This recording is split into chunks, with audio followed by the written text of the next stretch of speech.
Are you tired of the same old sports media? Are you tired of hot takes, arguments, and questions that are just completely off base? Luckily, we have something for you. Touchdowns and tangents.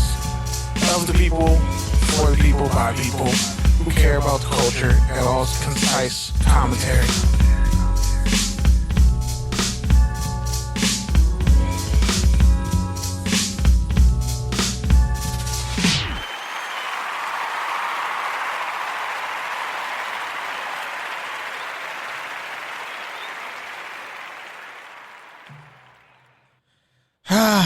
That felt great. It was good, everybody. It's Kenneth Berry here. Touchdowns and tangents. Another episode, another week. It's titled 134, but there's a chance it might be 135. Who knows? We shall see. But most importantly, man, it's been a crazy, hectic week. Hope you're enjoying the summer. I mean, the City Boys already won the championship, so it's really nothing for y'all City girls but to do, but just sit there and, be happy at the celebration party because y'all lost. You lost before you even started playing, but it's okay. Anyway, I just want to shout out fellow co-host Pete Camarillo, off handled some business tonight for work. I think it's some type of event. Collect with all that. Hope you get all the free food and everything. Hope it all works out. Shout out to intern Serve on her way back from her trip from the Bay Area. I hope you had fun. Enjoyed the ride back. She even sent me a snap that she was at Nations. I was so proud. Like, no, I'm gonna give you. Hopefully, like, you put some ice in your Sprite because you were probably in Oakland. Like, at least be respectful. I know you did that. I just am gonna assume you did that, Serve. But I'm really just going to give you a round of applause for, or not Snap, but it was on IG. Yeah. Shout out to the IG post. You being at Nations. I hope you got a good slice of pie. Their food is amazing. Like, Nations is the best burger joint in California.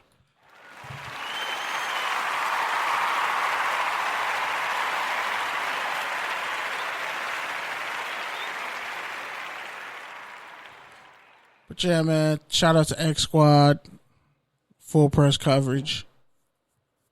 T, he had a loss in the family recently. Deep loss. We're praying for you, man. We hope everything, we hope you're good. You're gonna make it through this exceptionally tough and painful time, and we're just glad to be able to be here for you and give you any kind of encouragement. So shout out to you, T. T Biggs. Shout out to you, brother.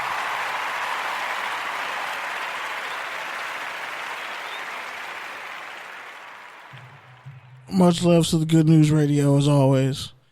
Good News Radio Sports is station number 2. Place is immaculate. Shout out to Keith Good News. All the hard work you put into this. Shout out to Jackie. Ramley all day. But yeah. Now, to open the show the way we always open this show, with a distinct conversation in mind. Really one thing left to say. Let's talk about it. All right, for those of y'all who don't know, Touchdowns and Tangents, we're getting shout out Good News Radio, F Squad, X Squad affiliates, full press coverage, everyone. Shout out to everyone. So we open the show with let's talk about it. Hashtag let's talk about it. Pretty much the most breaking news of the day. So I'm going to play a little video for you guys. Taylor Lewan tested positive for PEDs. And he did a polygraph to prove that he didn't know that he took the drug that he was taking. And I think it was really heartfelt. And I'm just going to play it. It's off his Twitter. I do not own what I'm about to play. I'm only playing it for contextually. I cannot talk today. We're playing this for some culturally concise commentary. Okay? Just context for the culture. That's all this is. About to play from his personal Twitter.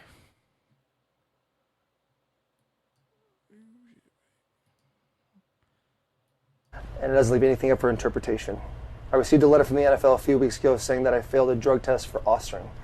Austrian is a supplement banned from WADA in 2007. It's known as a SARM. The way the CBA works is a strict liability policy. So I'm completely responsible for the things that are in my body, whether the supplement I'm taking has it on the label or not. I want everybody to know that I've never taken the supplement knowingly, and I've never cheated the game, and I never will. I have notes. Those things don't really matter. What really is important to me is that people know that I'm not a cheater. I went and did a polygraph test about Austrian and knowingly taking it, and I passed that test. I've never taken anything that would cheat the game. I'm so sorry to the Tennessee Titans. This is the part of his video where he starts crying and wiping his face, tearing up a little bit. It's just hard. I'm sorry to the Titans and the fans that I won't be there for 4 games. I've never cheated myself, and I never wanted you guys to feel cheated. And I'm sorry. But I'm going to be better for this. I'm going to come back. I got my supplements tested by a third party. I'll release that polygraph. And there's also been letters on the UFC, Clemson, and other NFL players that have failed for Austrian as well. I'll make public. And I'll do whatever I can to prove that I've never done anything wrong in regards to supplements or taking anything knowingly. Thank you so much for watching this video, and thank you to everyone who supports me. Okay, pretty much the gist of that. So, yeah, it's not shocking when guys test positive for something and then they swear up and down that I don't know how this got in my body. Like, I'm not a known cheater. Whatever. Those are all very fine. And a lot of times accurate statements. A lot of cats could be taking one thing and it could trigger something in their body that produces something that shows it's banned. I mean, false positives are rare in that sense. But I think sometimes it probably might just be someone just not paying attention to what they're taking. But I also think that the NFL, they kind of really need to really readjust and look at how they handle their policies, how people test positive for PEDs. Because if it is a situation where cats can medically prove, like, like that first test was false positive, it was whatever, it was a fluke. If I had a backup test, like I've never tested positive, and as Lamont talked about in the video, I mean, two of Clemson's players are suspended for a whole year because of that. Will Greer, wow, it's amazing. Will Greer, the backup quarterback, or one of the backup quarterbacks, he was 4th round pick, 100th overall, out of West Virginia, transferred from Florida to West Virginia a couple years ago because he tested positive for steroids. And, well, he never tested positive again since then. Went on to play at an All-American level for a quarterback, got himself drafted. So I do think in a lot of cases, some guys might just be taking something and it wasn't their fault. But this is a huge blow to that offensive line because they've been banged up and injured past couple of years. I mean, you look at a couple of years ago, the only team that had a better offensive line, arguably, was the Raiders. When, they had essentially an all-black offensive line and 3... Yeah, I'll go with 3. No, I'm going to go with 4. 4 of those guys were Pro Bowlers. 2 of which you could arguably say were all pros. And the way Donald Penn played, but not giving up a sack for a really long time, you could say he played like an all pro too. And then you had Gabe Jackson playing at a high level. But this Texans offensive line, Jack Conklin kind of had to step back. I think he was an All-Pro as a rookie, if I'm not mistaken. His game has regressed a little bit, but that's also, I blame a lot of that on injuries and play calling because offensive lines had a lot of different injuries. The play calling hasn't been the best. When they finally started giving, Derrick Henry the ball and he went crazy with it. There you go. And Taylor LeBron was voted back into the top 100 this year. I think he's at 77. He was at 78 last year or something like that.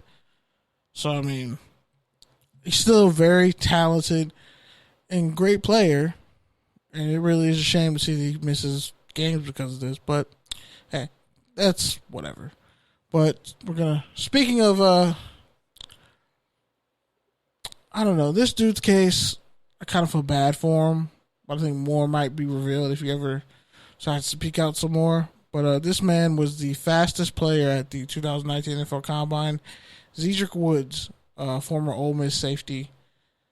His agent pretty much said he was battling turf toe, a really bad foot injury. Ran a 4.29 and decided to retire. Right before training camp started, he decided to retire. Actually played for the Jacksonville. Well, he didn't get drafted, and he signed to the Jacksonville Jaguars. Made it through all the mini camps and everything. And he was a long shot to make the roster, but also had a good chance too.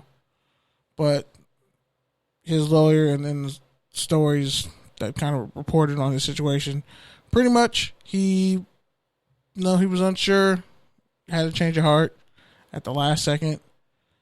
The injury probably was like, well, getting injured and having that kind of a foot injury, he was probably more like, well, this might not go great. I might be doing more harm than good and ruining my chances of making this team. So maybe that's what he decided. A lot of cats retire after the draft, even if they get drafted. Some cats end up retiring early. So who knows? But on to some good news. Very good news, in fact. I'm going to try this gunshot out, see how. Nope, still sounds like shit. All right.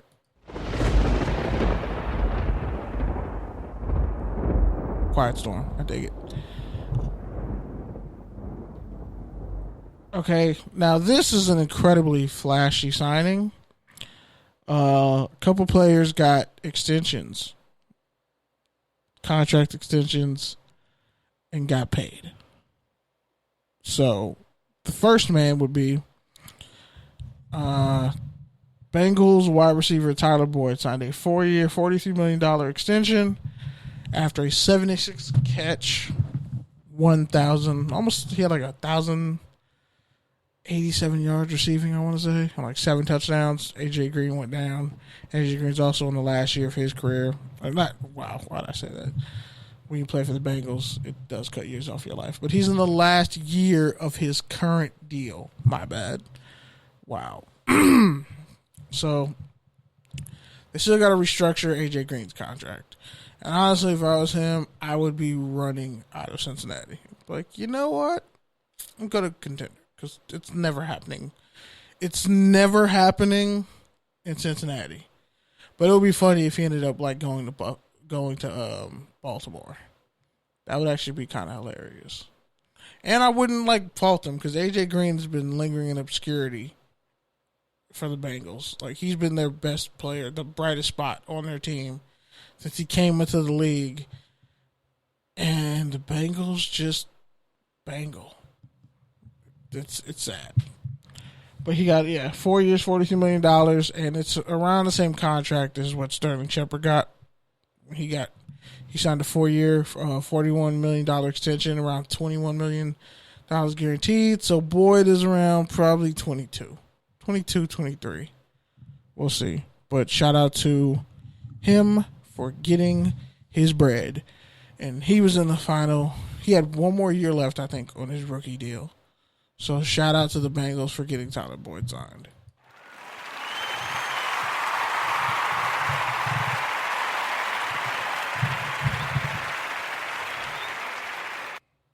Not only that, Boyd actually played receiver at Pittsburgh and broke a lot of Larry Fitzgerald's records. I mean, not all of them, because Larry Fitzgerald has a lot of records as a Pittsburgh Panther.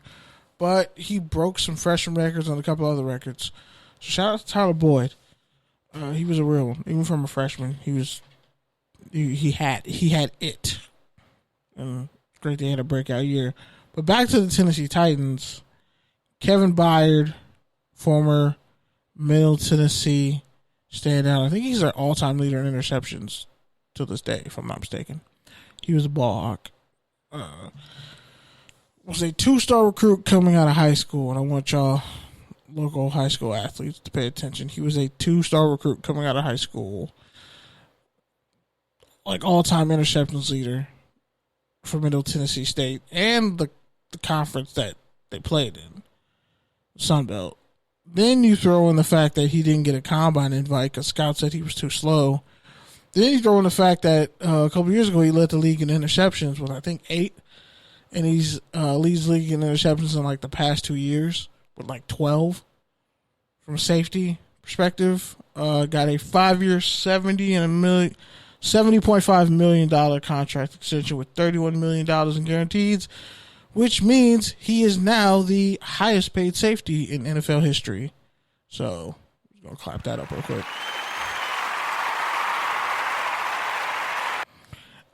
Titans fans, I'm a Raiders fan, so you ain't going to get that many claps. Like, I'm being very generous today. So, anyway. Yeah, I know. Now that I think about it, I'm kind of laughing at the Raiders more because they passed on Adoree Jackson. I'm still mad about that. Like, really mad about that. Every time I think about, like...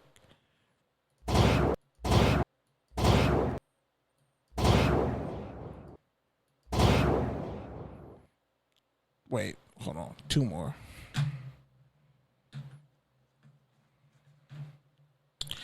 Yeah.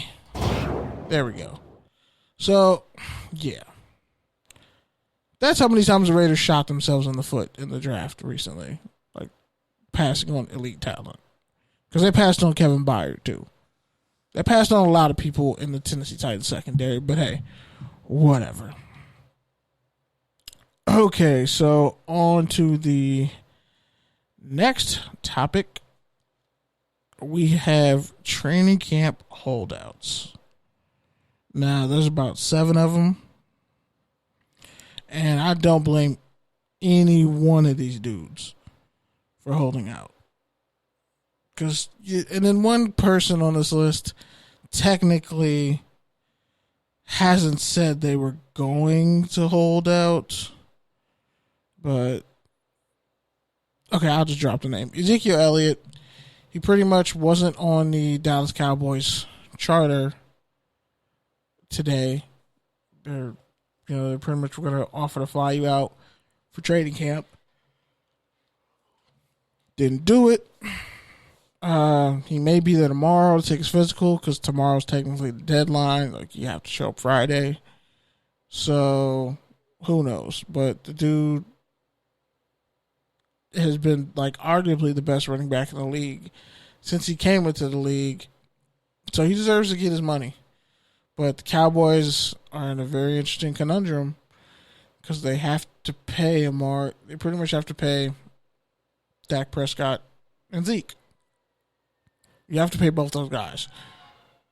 Because I don't know any other quarterbacks who are coming out of anywhere to save the Cowboys. So you have to pay Dak. Like, it's just not up for debate. But with Zeke, like, he has to get paid, but also his deal might reset the entire running back market because he's the youngest of all these guys who are getting paid.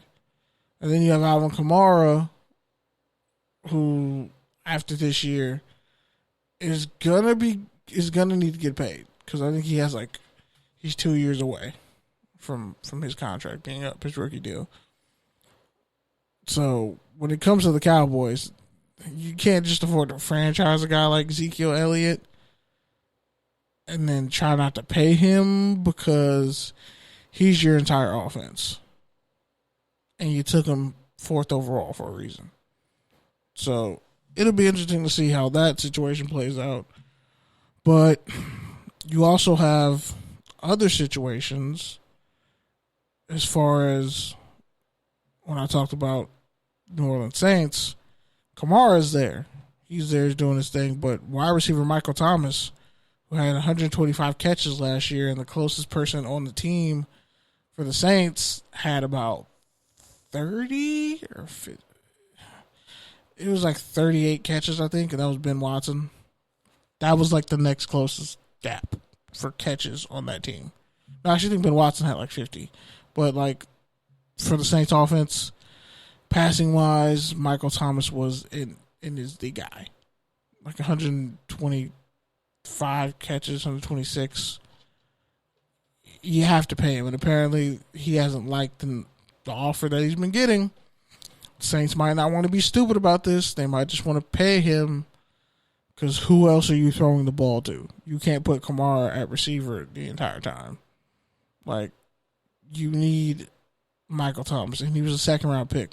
So give the man his money because if you look at everybody who got paid, he has more catches in the past 3 years than all of them. He owns the record for most catches in the first 3 years of your career. If you're wondering what that was like a police siren outside. So, no. Yeah. Also, you have Chargers running back Melvin Gordon, who needs to get paid, but he's probably somewhere in that 3 to 7 range as far as like top running backs. He's no lower than 7. I can't think of 7 running backs better than Melvin Gordon. So I'd say he's a top 6 running back. But it's also going to be interesting to see how and where he falls and where the Chargers pay him because Phillip Rivers ain't got that much time left. And then you have Redskins, the Deadskins, left tackle Trent Williams, who's still mad about how the training staff mishandled an injury that he had. And he's not happy with how little he's being paid as far as top offensive lineman because arguably he's like a top 3 left tackle and he's not 3. So you might want to pay that man. But Trent Williams, they brought in Donald Penn, free agent left tackle Donald Penn. They brought him in to talk. Probably as like an emergency stopgap just in case they have to ride it out without one of the best left tackles in football, if not the best left tackle in football. Yeah, the Redskins might not want to mess that up. And then, of course, Texans defensive end / linebacker, whatever they feel like schematically using him as, Jadeveon Clowney, didn't sign his tender, so he pretty much is just waiting out for a deal that's probably not going to come. We'll see what happens. Should be interesting, though. Now, on to Jarran Reed, standout defensive tackle for and you guessed it, the led by, how should I say this, because Russell Wilson is just corny. Probably one of the corniest football teams in the country, only because of the quarterback, but a young, elite, talented defense that is rebuilding. Jarran Reed had like 10 sacks last year. Playmaking D-tackle, and he gets suspended 6 games for something that happened a couple years ago, an incident that happened a couple years ago to where he wasn't arrested and he wasn't charged with anything. But he was somehow going to be suspended for 6 games. Man, I just don't understand the NFL's punishment policies. Like, it makes no sense. Like, Jarran Reed gets 6 games, even though His appeal was overturned. He wasn't arrested. He wasn't charged with anything, but because of a potential domestic violence situation from back a couple years ago, he's suspended for 6 games. But Tyreek Hill was found totally innocent in the whole child abuse case and the dossier they had on him and all the findings and recordings that we heard. Even though he threatened his baby mother and said, "Bitch, you should be scared of me," he don't at least get 2 games for saying that to the mother of his child. And the fact that there's bickering and infighting between him and the mother of his child, and their child still has a broken arm and no one can substantiate how that happened. So you're kind of both at fault or you're negligent. And since this is becoming such a huge deal with domestic violence, the least they could do is suspend him for like 4 games. He honestly, I would suspend him for 6. But according to all the evidence, he didn't break his kid's arm. He's innocent. Fine. But to have this much smoke around you, and then the NFL just comes up with, says, nope, there's no fire. But you, Jerron Reed, because you lost your appeal on something you didn't actually legally get in trouble for, and you weren't charged with at all. You weren't arrested. You weren't charged. You weren't anything. Because you lost your appeal. That's 6 games. That's trash. And a lot of people in the NFL are confused by it. Like, really confused by it. As should y'all watching. So, I mean, but if you're in a fantasy football, you're probably really happy. And some of y'all are still going to draft him, even though you think he's a shit person and a shit parent. But whatever. It is what it is. That's all fine. But now I want to get to some notable free agent news. Former Pro Bowl defensive tackle for the Green Bay Packers, Mike Daniels, number 76, was cut pretty much on like the first day of camp for the Packers. I think last week Allen Hurns got cut after being injured. He just got injured and then they cut him. And he was like, I wish, he pretty much like, I'm not mad, but I wish they would have just cut me earlier. Because now the money's dried up. Teams aren't going to be looking to sign a dude like Allen Hurns, even though he can produce for you. And now he's kind of getting shorted on money. Cowboys screwed him. You look at the Packers, they wanted to trade. They wanted someone to trade for Mike Daniels. Couldn't find a partner, so they cut him. And now he's looking at only going to Super Bowl contenders. So you could see Mike Daniels possibly on the Kansas City Chiefs, on, dare I say it, the San Diego Chargers, dare I say it, the New England Patriots, the Philadelphia Eagles, the Saints maybe. Like, this is crazy. Daniels was only, in his 7th year, I think. Dude can still play and will probably ball out as a 4-3 tackle. Hell, he might end up even in Cleveland. He would take the dude, the D tackle on a Charlotte spot, but Mike Daniels, Sheldon Richardson, I would personally say the Raiders should be like, what's good? The Raiders should throw money at a couple people. Like, and cut a couple, like, I would cut Justin Ellis and Andy Vander does, and straight up throw money at Mike Daniels for 2 years. He ain't falling off that hard. And if you give Mike Daniels and put him next to a young up-and-coming talent like that of Maurice Hurst, that could be special. That could be very special.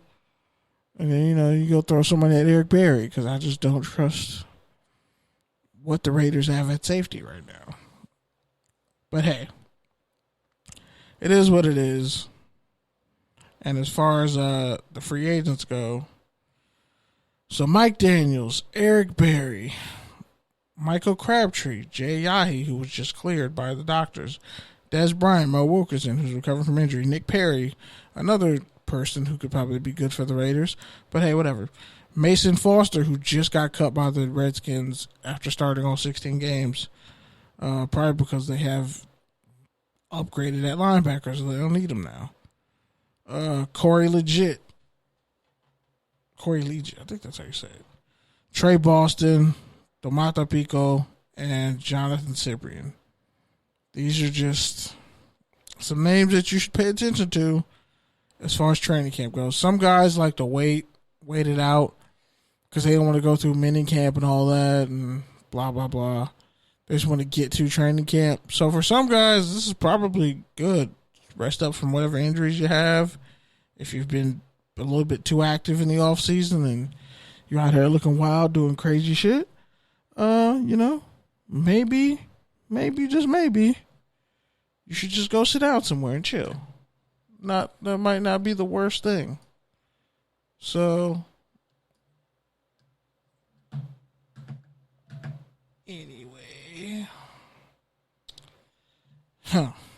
let's get to the next part of the show that normally Pete would be like, "You're stalling, bro. You're taking way too long to get to the next segment."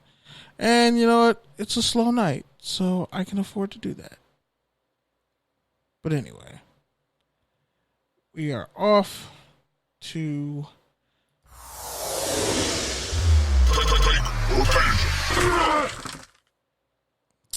exactly. Take a tangent. Well, some interesting things came about. This little nugget that I came upon. Antoine Exum, cornerback / safety, but I think he played cornerback more last year. For the San Francisco 49ers, has a song called Kaepernick. I'm not going to play it because for the simple fact, I'm not trying to get sued. But most importantly, I don't want to hear a song about a dude who rapped about Kaepernick. I just don't. He pretty much just admitted that he's like, hey, this song, like, I don't stand, he's like, I don't agree with Kaepernick. I'll never take a knee. The San Francisco Gate has the title, I'll Never Take a Knee. 49er safety Antoine Exum explores new form of activism through rap. One already, that's just kind of, that's not being an activist. He just put out a rap song. But hey, his new single about police brutality, it's titled Officer Kaepernick. And he says it's his own message. He doesn't want to be associated with anyone.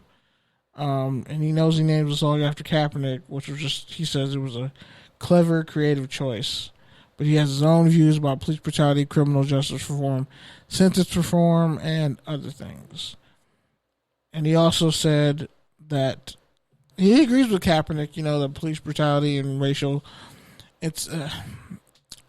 inequalities in the American justice system, they are serious problems, but he said he wants to be, oh God, I'm going to throw up. He says he wants a more unifying approach to the national discussion. So something like this.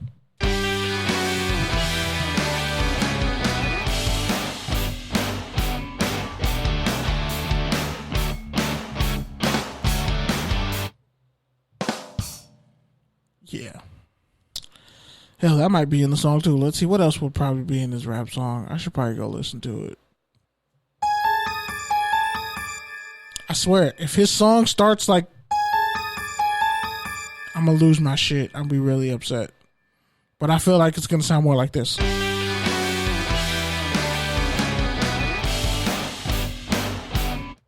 I feel like that's what the song probably. Once someone says, I want a more unifying approach, then it's just pandering to everyone. And it's like, there's a saying, if a word means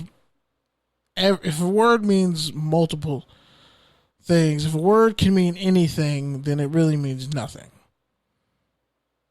Like, if it doesn't have some concrete value to it, why are you doing it? Like, he says it's a different approach because it's his approach. And he doesn't want to bring any negativity into it. But maybe it's just me, that just sounds like you're just trying to be a distraction for the sake of being a distraction. Because if it's not about you talking about Kaepernick and his fight and what he was fighting on, and you're not disavowing police brutality and all these other things, you just want to make a message that's different than him. You want to clearly separate yourself from him and whatever he does, and then create your own. Don't you feel like this song could have been good like 2-3 years ago? It seems like you might just be cloud chasing for activism. But I don't know. Maybe that's just me. But I just want y'all to know the story kind of goes on to pretty much say, you know, he pretty much said and I'm quoting him, part of the reason I haven't taken a knee and I'll never take a knee is because it would go against my belief in unity, Exum said. I think this is a great way to explain good through art. That's a message I want to spread. Get more creative, guys. Here's how we can spread our message in a positive way. I know I'm kind of being petty as I read this, but how exactly can you have a positive dialogue about police murdering innocent black people on the street? Like, with impunity at this point. Pum pum. With literal impunity. Like,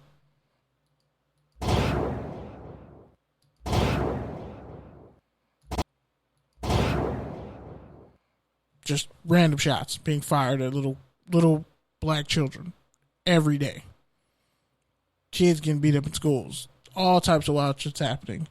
And you want to come out with a song that's supposed to fight a battle that took place in like 2016 and it's 2019 and you're just not coming out with a rap song about it? I'm sorry. I don't even want to hear it. Like, where was this 3 years ago?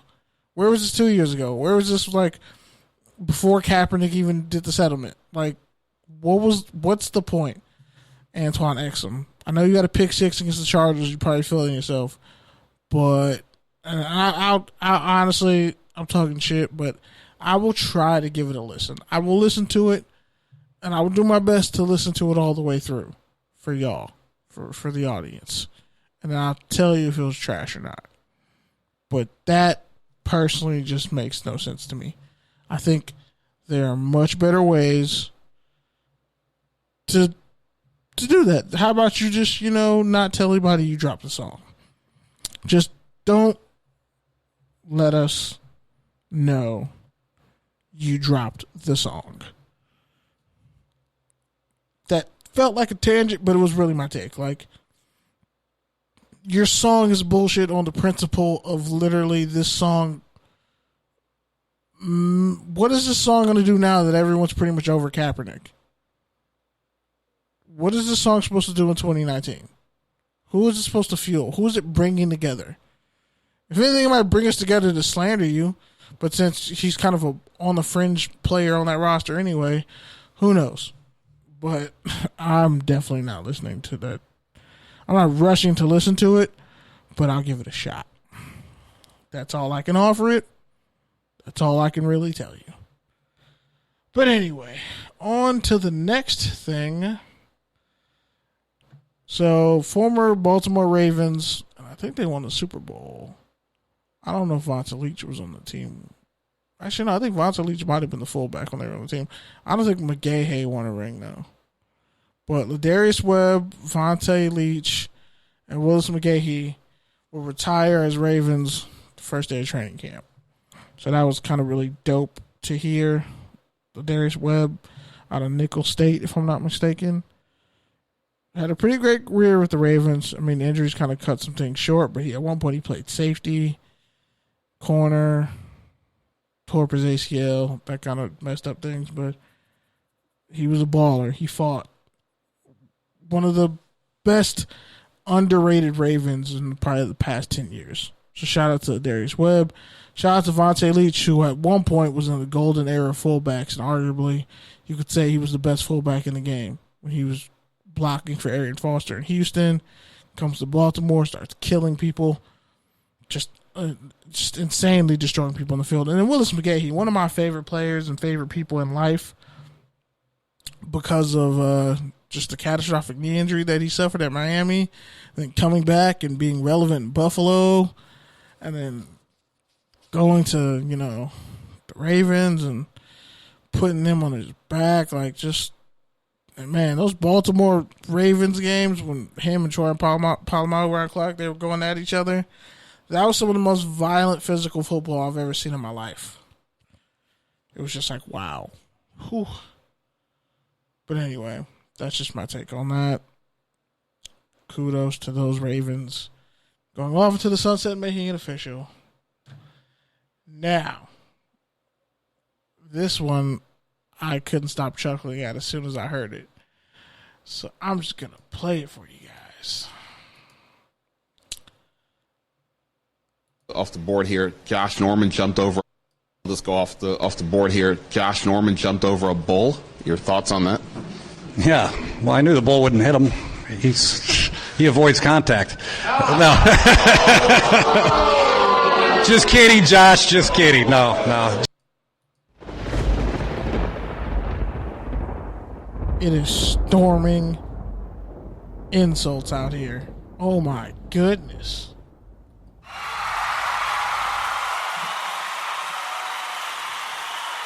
Someone finally said it. Shout out to Jay Gruden.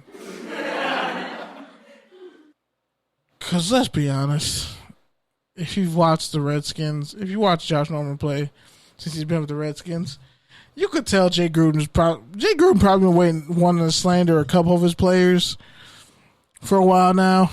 Just hasn't been able to do it. But yeah, when he jumped over that bull at Barcelona, I'm just like, oh, there's jokes for this. Jay Gruden been mad spicy like all summer. So I got to give him his props for that.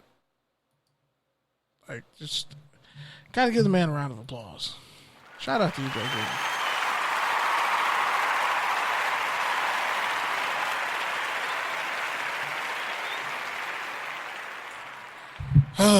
Like, to go on a tangent of why I just utterly dislike Josh Norman as a person. A, he just said and done some really stupid, aggressive, over-the-top stuff that wasn't necessary. 3, I wouldn't even say he's the top 10 corner. Even when he was, like, playing at an elite level, I wouldn't have called him a top 10 corner, and I damn sure wouldn't have paid him like one. I mean, he's up there. I think it's Marshawn Lattimore is a much better corner than Josh Norman. Josh Norman is like a better version of Cortland Finnegan. And even then, Cortland Finnegan was a much more of a ball hawk than Josh Norman. But you want to be an agitator, you want to get physical, you want to get in Odell's head as if that's hard to do. Shout out to Eli Manning firing back when pretty much Odell said, I feel like I carried that team. I got blamed and scapegoated for stuff that wasn't my fault. And I made them relevant because they were trash for a while. And really, we get in primetime games, and the team is trash.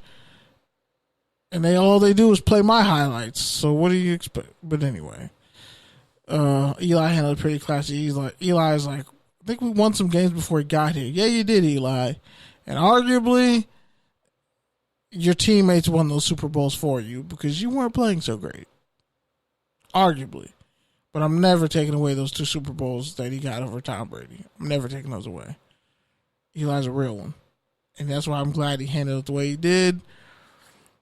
But Odell should just stop talking about his old team now.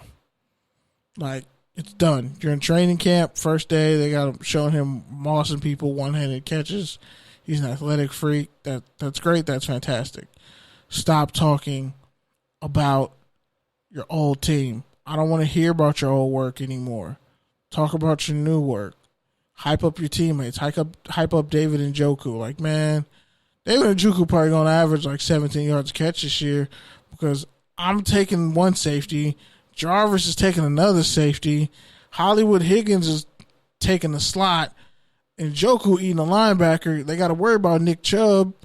And Baker can get some yards. Like, I I'd be like, man, I don't know who y'all gonna cover, and don't let us bring Duke Johnson out here with his angry ass.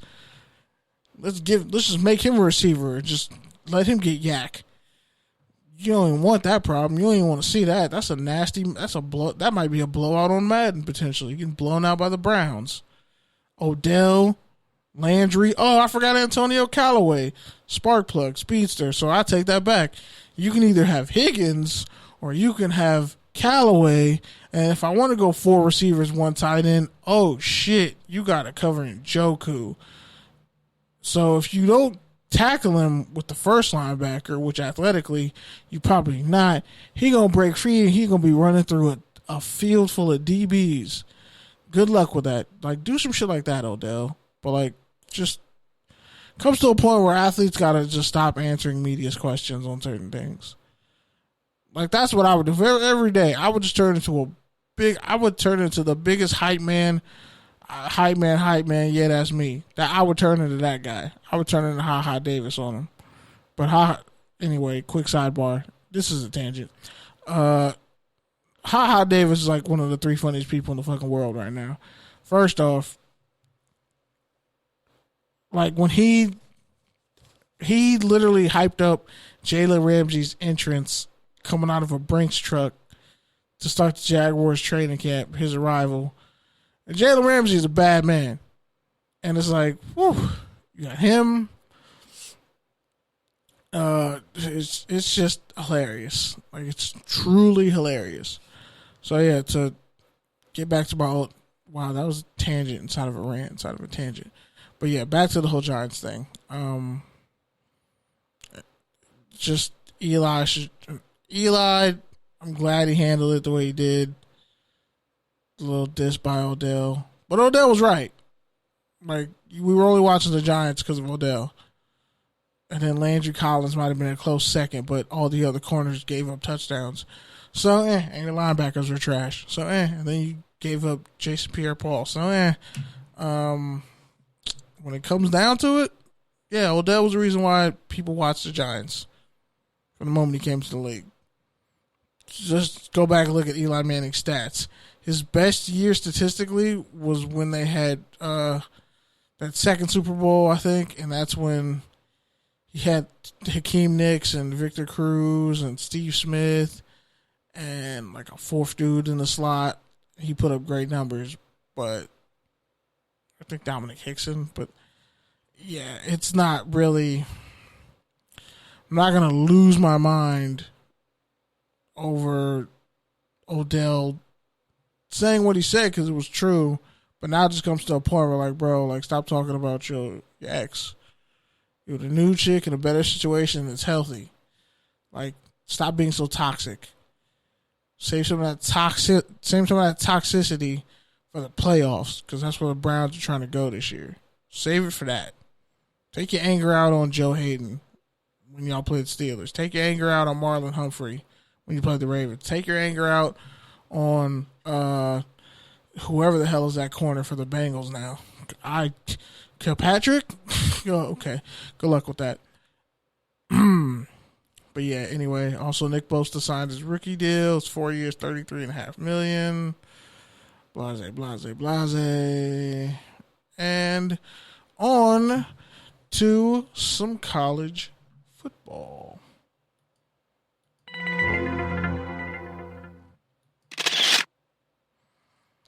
Yeah, picture that. Okay, so picture this. All right. Shaquem Griffin and Shaquille Griffin, twin brothers, both played at UCF.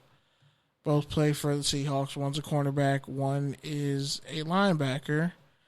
They had a very interesting interview. It's ended up on Seahawks Wire, but they ended up talking to Sports Illustrated. They talked about their time as a member when they first got to Central Florida, and the former, technically disgraced head coach, George O'Leary, was the head coach of Central Florida. He forced the Griffins to cut their hair, and that is a huge part of their identity. Now, for what? Damn, this mic. What a lot of y'all don't realize is for people who either have connections to the Gullah Geechee or South Carolina or Florida, like a lot of those people, a lot of those black people, they feel like their strength and their power is in their hair, and cutting their hair is a spiritual pain. Like, it's deep. Like, you don't just cut your hair if you come from, and they call them dreadlocks. They're not dreadlocks. They're actually called locks. The Gullah Geechee people and all of them, they call them locks. They were only called dreadlocks by white people when they discovered all those black people. Not discovered them, but when they came across those black people, they're like, "Oh, look at that dreadful hair. It's all tatted and nappy," and it's like, propaganda is a cold piece historically. But yeah. Anyway, so pretty much she forced them to cut their hair while they were in college. Shaquem wasn't playing at the time, so he wasn't really tripping. But Shaquille was trying to get playing time, and they made them pretty much shed their dreads. And it's just really rude and disrespectful. Shaquem said it was very degrading, but it made them stronger for it. Pretty much, O'Leary didn't want their hair sticking. He didn't want anybody's hair sticking out of their helmet. So they said, fine, we'll tape our hair up, we'll wrap it up, put it in our helmet, that way it won't stick out. And he pretty much got mad at them and was like, no, you need to cut it or you ain't going to play. And they cried. They FaceTimed their mom while they were forced to cut their hair, and they were crying the whole time.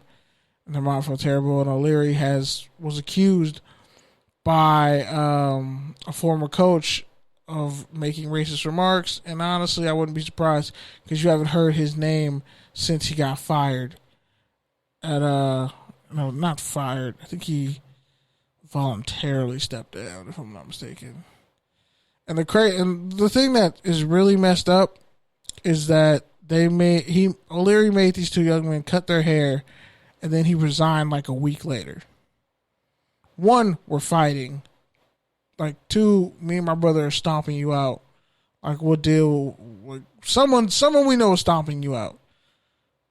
Like, that's some degrading shit. And I feel really bad for those two. But it also points to the fact, because I'm about to get in my college football bag real quick.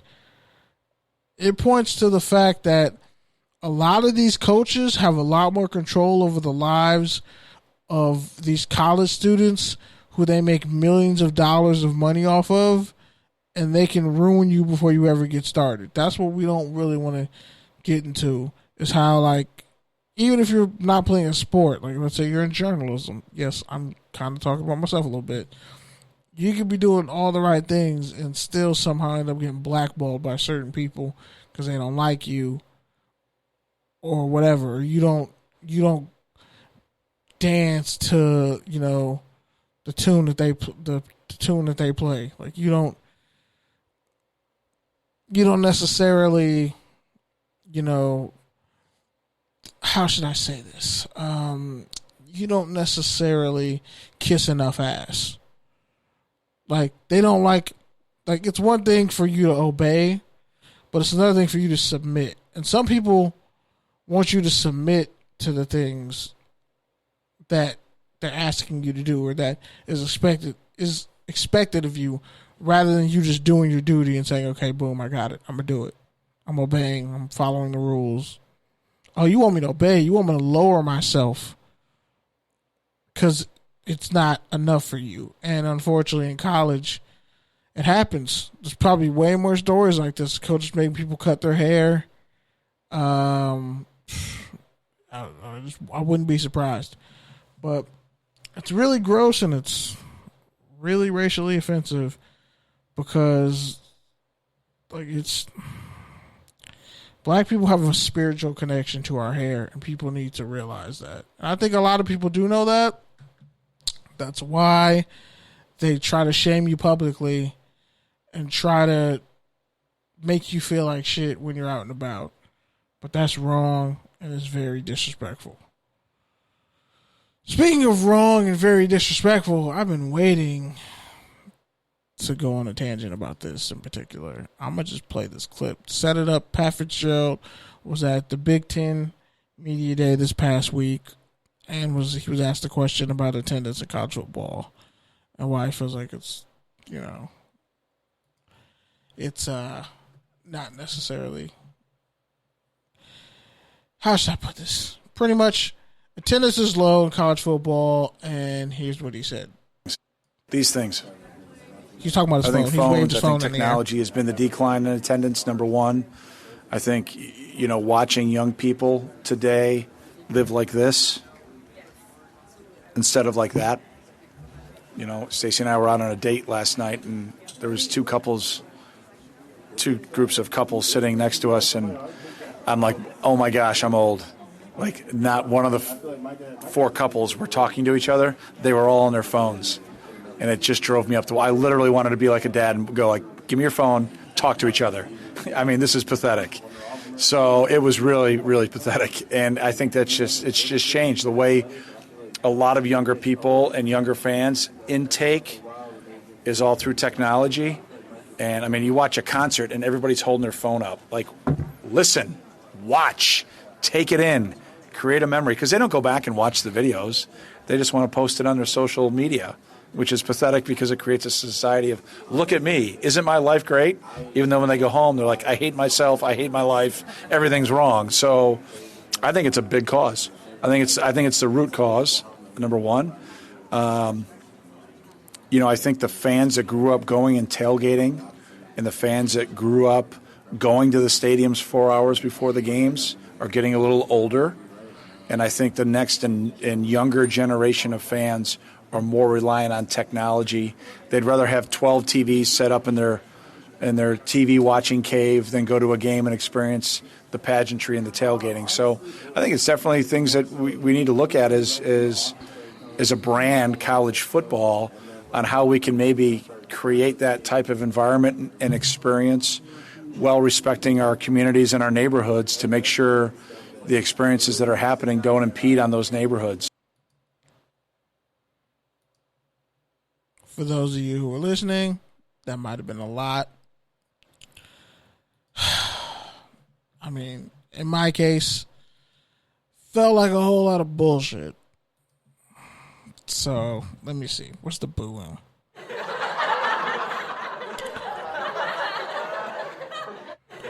I laugh at you. I laugh at you from a millennial perspective.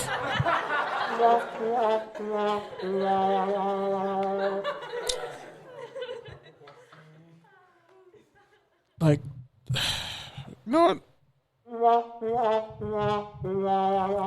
Because this is the first time Pat Fitzgerald said some really off-the-wall, wild, dumb shit. He said RPOs, run-pass options, are the purest form of communism, which kind of just makes me think, who'd you vote for in the last election?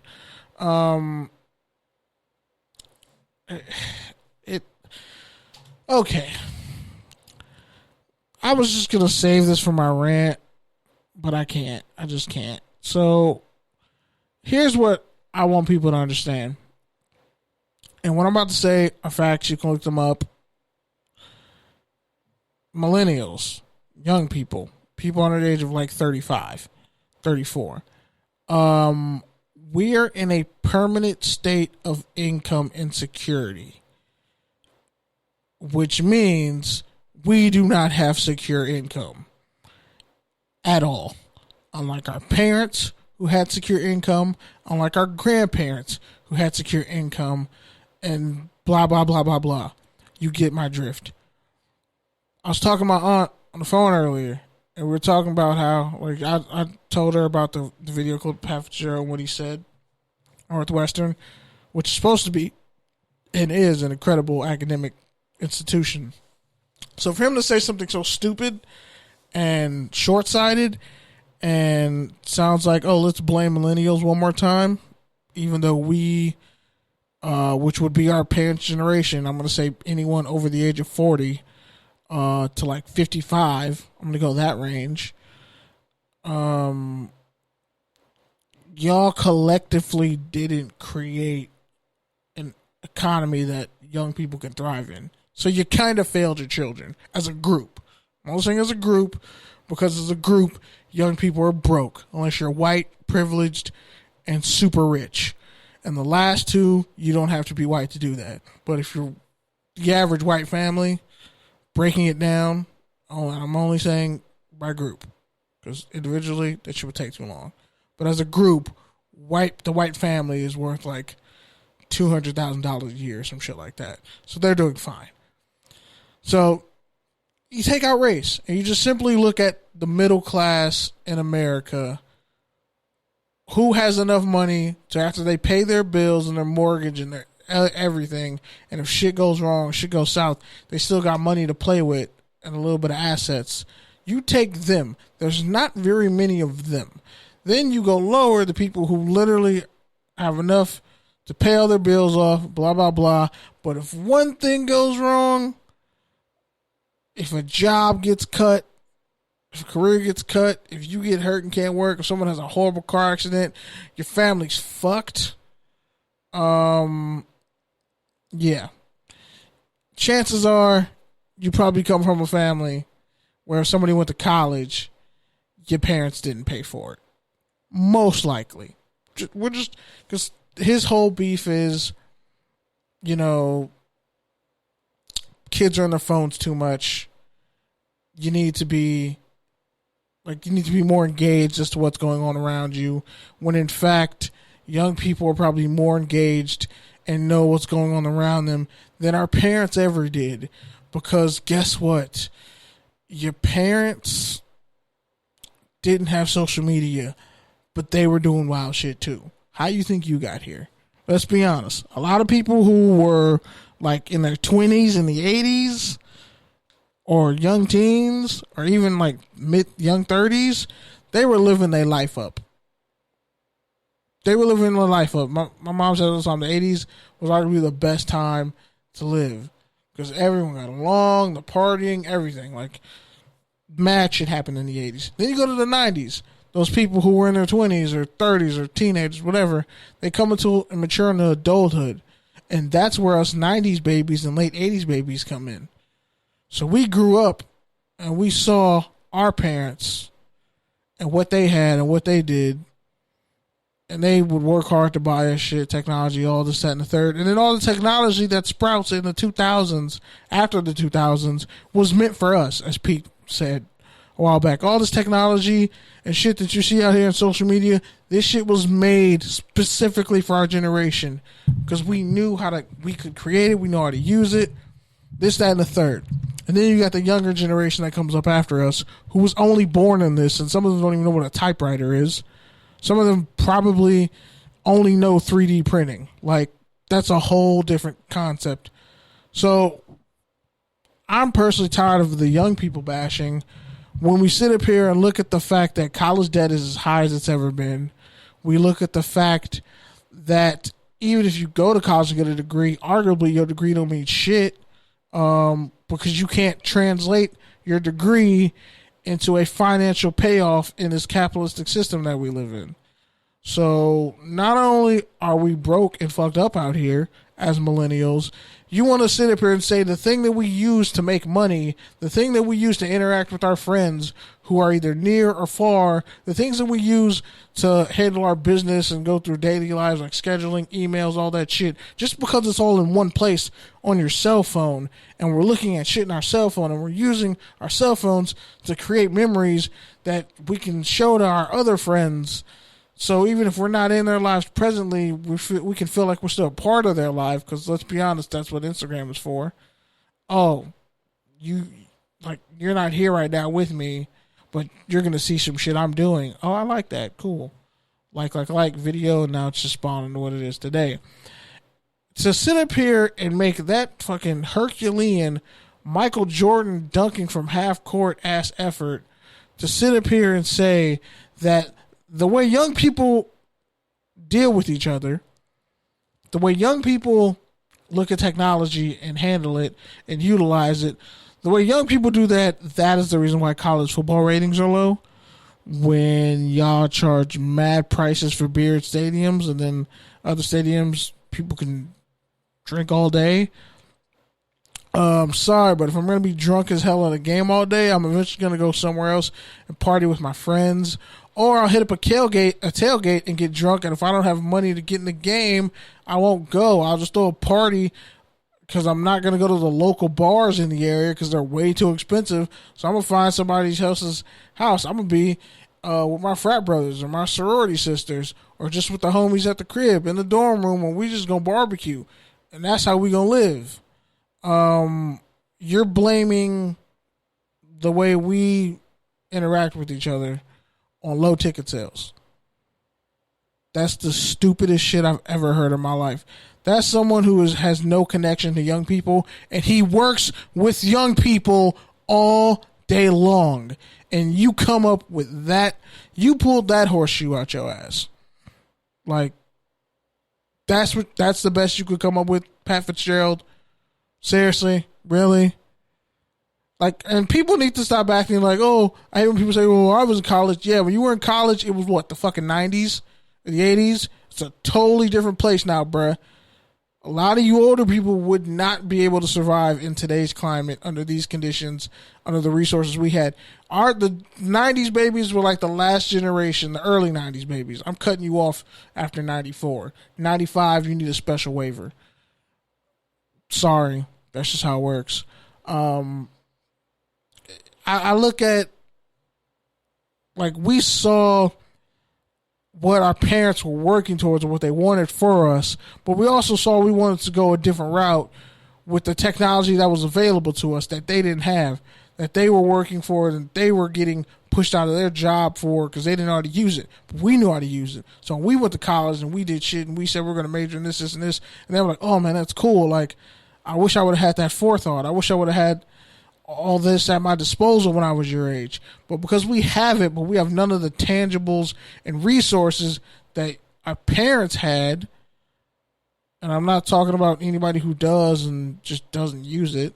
I'm talking about the people who don't have the tangible resources that existed back in the 90s before the dot-com bubble bursted and all that shit. Like, you want kids who... And by the way, for football, most of the talent is in the inner city and in broke ass areas. So where do you think you're going? Like, you getting the broke kids to come play at your school because the rich kids are taking their ass to Harvard. Like, yeah, there's a couple rich kids that may go to Northwestern. They just went there to party, whatever. Most of the rich kids are taking their ass to Ivy League schools, and that is a whole stratosphere of success and resources that us regular folk will just not see. So I'm already at Northwestern, which is a fantastic university. Chances are my friends are broke because we're all broke-ass college students, and we want to go to this game. We get a discount for going to the game. Keep in mind, Pat Fitzgerald is 96-70 in the damn... I think it's been over 10 years, but he's 96-70 since he's been at Northwestern. 96-70. That's barely above. That's only 26 games above 500. Okay? It's only 26 games above 500. He's won 11 games, I think, 3 times. Never won more than 11 games. He's gone 11-3 3 times and had a 10-win season recently. That's the best he could do at Northwestern. Hadn't beaten Ohio State. Might have beaten Michigan, maybe. But still getting stomped out and slapped by Iowa every once in a while. Definitely out here. Might have beat Michigan State one time. Like, who the hell is Pat Fitzgerald? By the way, their actual attendance went up in recent years. Fun fact. Fun that he would say that, even though, you know, the attendance at your school went up. But since we're going to keep it broad and talk about all the schools, I'm sorry. If I go to Alabama and Alabama's playing Middle Tennessee State or fucking some D3 school that I've never heard of, I'm not going to the game. Unless I want to get drunk. And if I can't get drunk because they don't sell alcohol, and now they're going to start selling alcohol at SEC games, but the prices are too much, guess what we're doing? We are raiding a 7-Eleven or a Total Wine and just pre-gaming at the crib. Find that one person in the squad who knows how to cook and then just let them go. But this man has the audacity to sit up here and shit down millennials' throats yet again, like people in his age bracket love to do and up. Anyone over the age of 40, I just look at you like, so at what age did you decide you were going to say fuck young people and sell us out, but then still talk to me about selling me a dream about some shit that won't have any economic value that I can cash in on after I get it? When did you sell us out? Because there's a lot of grown-ass adults out here, so-called gatekeepers, that sold us out. And he just got paid, like, I think $5 million, $5.1 million recently. Got escalated in his contract. Must be nice. Must be real nice to sit up here and blame millennials yet again because the old system that you are considered time and tradition, that shit we're supposed to hold on to it. We're just supposed to hold on to it like there are values, like we really give a shit about it. Honestly, I want anyone who was born between 1988, 87, and like 94 to tell me, do you really give a shit about the Rose Bowl parade? Tell me, do you care? Tell me, do you honestly care? Do you sit there all day and watch all 12 hours of that shit? Please call into this show. Get at me on Twitter, Ozo Grande. Get at Touchdowns and Tangents. Get at Pete, Pete D Certified. Get at Swerve.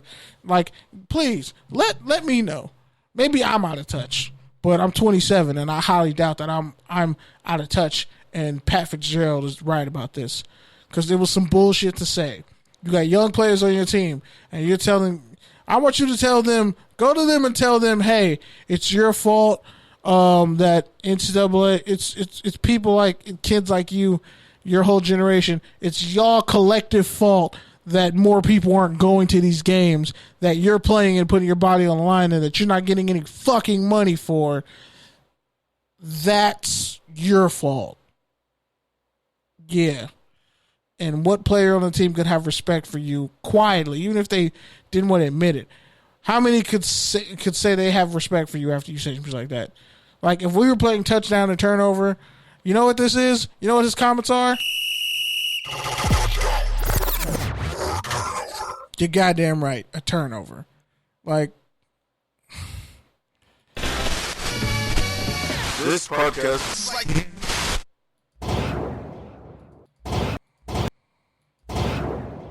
that's what this podcast is like. Just constantly shooting shots. But yeah, to wrap this up, Fitzgerald shot his and he sounded really stupid. Like, how have you're 96 and 70 for your career at Northwestern. I don't think you've ever beaten Ohio State. You've never won a Big Ten title. And you have the audacity to want to pound the table and say, it's the young people's fault. Then you go out there with your old ass and play football then. How about that? How about that, Pat Fitzgerald? Since apparently young people and their phones is such a problem, how about you go play? It'd be really interesting. If I was a recruit, if I was the parent of a recruit, I was like, so is it my child's fault that his generation's, like, do you care? Like, he just comes off short-sighted. It just comes off really short-sighted to say that, and I'm over that whole dumbass comment. Anyway, to wrap things up with college football, so Utah defensive end Bradley and I said, when I asked, like, how's it like playing BYU in Provo, he said there's nothing worse than playing in front of 60,000 screaming sober white people. That is hilarious and frightening at the same time.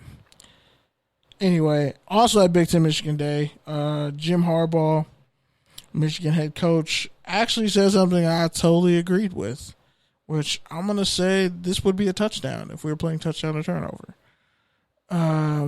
He said that all students, all football players should just get a free transfer. That just one free transfer to go wherever you want.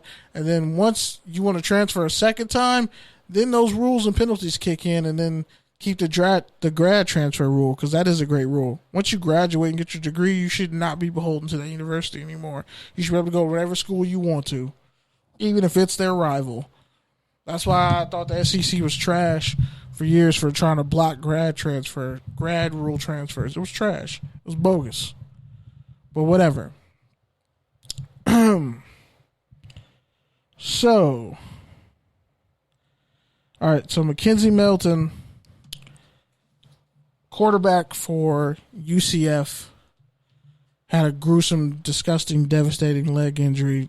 Damn near lost his entire leg when he got injured against University of South Florida in the game that they blew South Florida out in.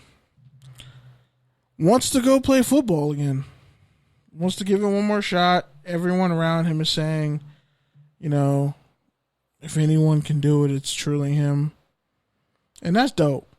That, like, as someone who had a catastrophic foot, ankle injury, and I tried to fight and come back, and I actually got hurt worse, but still I don't regret coming back to finish what I started. I'm rooting for him. I know they have Brandon Wimbush, the grad transfer out of Notre Dame there, and I really don't see him doing much. I don't know how necessarily Wimbush as a passer is not that great, so I don't know how that UCF offense will look. But Mackenzie Melton, man, he was looking like something special. And if he could come back and be anything close to what he was before he got injured for UCF, because I think if he had not gotten injured, they could have possibly stole that game. Just when, like, certain quarterbacks have a certain moxie about them, and the fact that he didn't get a chance to play and his leg was mangled, I feel really bad for the kid, for the young man. So I'm rooting for him. Also, to close out this college football segment, the Pac-12's thinking about having games start at like 9 a.m., which I'm kind of just like, finally, bro. What took you so long? I honestly will say the greatest robbery in the history of the Heisman Trophy was that Christian McCaffrey did not win it. That'd be the one time I'm pounding the table for the white guy to win. It's the one time I'm pounding it. Like, nope. Derrick Henry didn't deserve. Derrick Henry stole a Heisman only because he went to Alabama. Christian McCaffrey was the best player in the country that year, and then he proved it in his bowl game. Like, Alabama was loaded with talent. Like, stupid amounts of talent. I would have never given that Heisman to anybody but Christian McCaffrey, and he should have won. But hey, he's balling for the Panthers now. Shout out to Keith. What did you say earlier in the chat? Man, Pete got you solo? Yeah. I got no problem going solo. I'm good. I'm chilling. But anyway, we're going to wrap things up here. Time for a good old-fashioned, unnecessary, tough tangent. This podcast. Okay, so a couple things. First and foremost, as always, as I have to say, City Boys won the summer. It's already over. Ladies, you're just embarrassing yourself at this point. City Girls lost about 9.5 months ago. So good luck to y'all being City Girls all summer, but, man, Charlamagne the God's an asshole, but he said, City Girls by summer, pregnant girls by winter, and single moms by the spring. I was like, damn, that is evil. That's pretty fucked up. But he kind of got a point.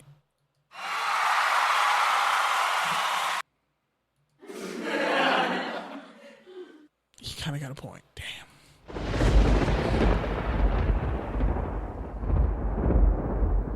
Like, damn, he kind of right. But anyway, not only that, I saw a video this girl said, "Oh, where are you from?" This guy asked this chick, "Where are you from?" She said, "The Bay." "Oh, what part of the Bay?" She said, "Stockton." And immediately I just turned the video off because I was just like, Stockton ain't the Bay Area. Stockton is not the Bay Area. I'm going to say it one more time. Stockton is not the Bay Area. Okay, cool. Now I'm glad that we cleared that little, misappropriation up. Also, A$AP Rocky, they pretty much letting go the people that assaulted him and stalked him because it was on camera. And he's gonna get convicted. But the people who accosted him are being let go. And I just want to tell him he can hold his own nuts because, I'm pretty sure you can have, all those white girls you smashed, all those models, all those people in Soho and Beverly Hills and wherever else you fucking lived. Since you can't relate to black people on police brutality, well, you can just hold your own nuts now. And honestly, I don't know why all these acts keep going to some of these European countries anyway when they keep treating you like this. Like, fam, get your bread somewhere else. Go where you're wanted. Go where you're loved, not where you're tolerated. Loved and appreciated. Like, do that. But anyway, what was my next point before I get up out of here? I just want to say, man, for everybody who's transitioning through different parts of your life, wherever you're at, whether you just did something great and now you're just coming down and just trying to find your way again, trying to find your balance, whatever it is, or you're really close to accomplishing some shit and you're like white knuckling and you're trying not to self-destruct, or whatever else, whatever possible other things could be out there, just know, man, you wouldn't be in the situation if you couldn't handle it. And you have the opportunity and it's so close to you, or you already did it because you could handle it. Don't look at it as some insurmountable thing that you can't overcome. Look at it as something that's already yours. You just need to go claim it. Be present in whatever that moment is and just claim what's rightfully yours. Because when you claim it, then once you're done with it and you realize, okay, I learned this, I overcame this, I conquered this, I got rid of this generational curse. Now that I know that I've done it and I know that it's over, now I need to go conquer something else. Like, try to look at it like that if it helps. Because a lot of times people will be like, damn, it's just more and more. It's just more and more, as Jay-Z once said, it's just more and more bullshit. Like, day after day, I wake up more and more bullshit. Like, man, you gotta enjoy life. Like, I'm slowing down. Like, I have to slow down because I'm very impatient and I want things very quickly. Once I envision in my head, I expect to be able to get it done on a 3-day work week. And if it doesn't happen the way I want to, I get angry. So then I come up with all these plans and all these counter traps or whatever. So, like, if this happens, I have this. And it's like, you can do that. Sometimes it'll just burn you out. Like, man, stop rushing things that your spirit isn't calling you to right away. Like, it's good to have a vision for things, but sometimes you got to let yourself heal. You got to just let yourself exist and be with things. And I would say do that. And to close out the show, shout out Pete, Serve, Mom, sisters, coworkers. Seriously, if you ever go up to anybody in the food industry, seriously, make sure you say thank you, because we've put up with the stupidest and worst of society and humanity, and a lot of y'all is nasty as fuck. If I told the average person what the average person likes to do before and after and during they're touching a handle to get some food in a food bar, you would never eat out in public again. But I won't do that.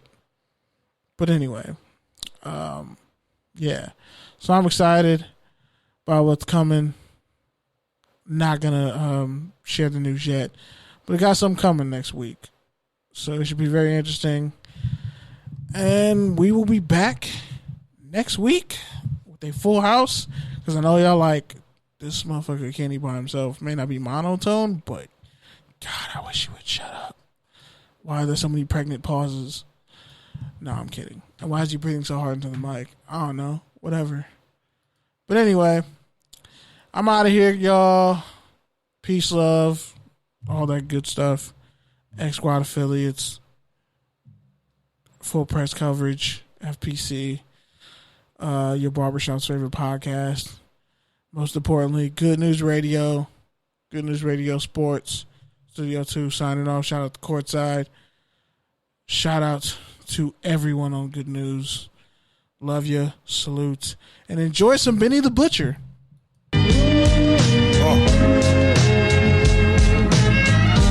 Crown for Kings.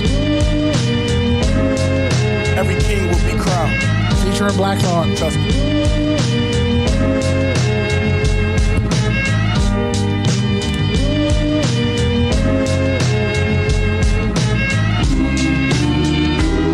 This marathon shit, so let's see who first to the finish. If it's less than 100 racks, it don't deserve your attention, cause burdens come with it. My second test was serving a sentence. My first was make a brick jump like it was hurdling fences. Certainly, my last shit was a courtesy, nigga. And further, we had bust downs before you heard of me, nigga. Shoe boxes stacked with racks sitting vertically in them. I'm fresh out of luck, I'm here cause I deserve to be, nigga. I sat back a vet and watched beginners winning my belts. Burned my bridges, came back a good swimmer like Phelps. You know the feeling, young black male with y'all dealing. Take your whole life to get it, it only lasts you a minute. In the kitchen counting cash with cats with back with agenda.